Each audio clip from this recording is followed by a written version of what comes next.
Denmark becomes latest burqa. Denmark has become the latest European country to ban the Islamic full-face veil in public spaces, in a move that's been slammed by human rights campaigners. Denmark has become the latest European country to ban the Islamic full-face veil in public spaces in a move slammed by human rights campaigners as a violation of women's rights. Anyone who wears a garment that hides the face in public will be punished with a fine, says the law, which was passed by 75 votes to 30 in the Danish parliament. Presented by the centre-right government, the legislation which was passed on Thursday was also backed by the Social Democrats and the far-right Danish People's Party. The new rule will take effect on August 1.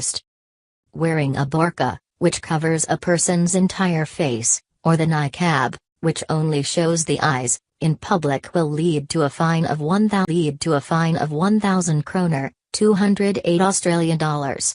It is not known how many women wear the niqab and burqa in Denmark.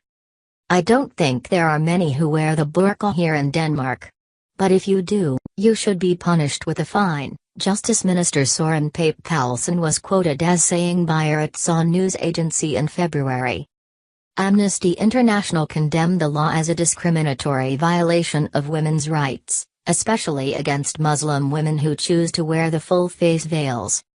Whilst some specific restrictions on the wearing of full-face veils for the purposes of public safety may be legitimate, this blanket ban is neither necessary nor proportionate and violates the rights to freedom of expression and religion, the organization's Europe director Gori van Gulik said in a statement following the vote.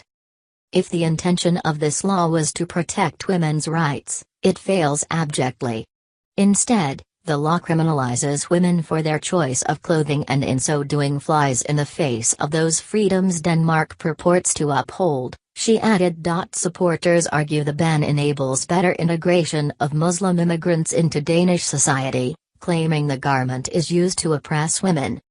Some people use the full-face veil to promote an ideology which, if successful, would mean many others would lose their right to freedom.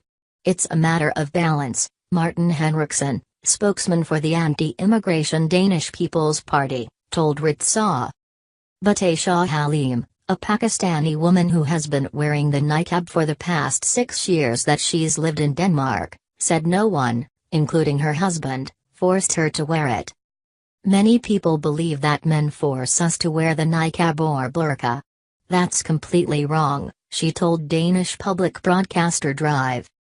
If I didn't want to wear the niqab then I wouldn't, even before meeting my husband, Halim said.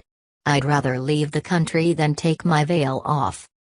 The full-face veil is a hot-button issue across Europe. Last year, the European Court of Human Rights upheld a Belgian ban on wearing it in public. France was the first European country to ban the niqab in public places with a law that took effect in 2011. German politicians approved a partial ban on covering the face last year. According to that legislation, civil servants and officials including judges and soldiers must have their faces uncovered. People can also be required to remove facial coverings in order to match them with their identity papers. Austria's law on banning the full-face Muslim garment in public spaces came into force last year.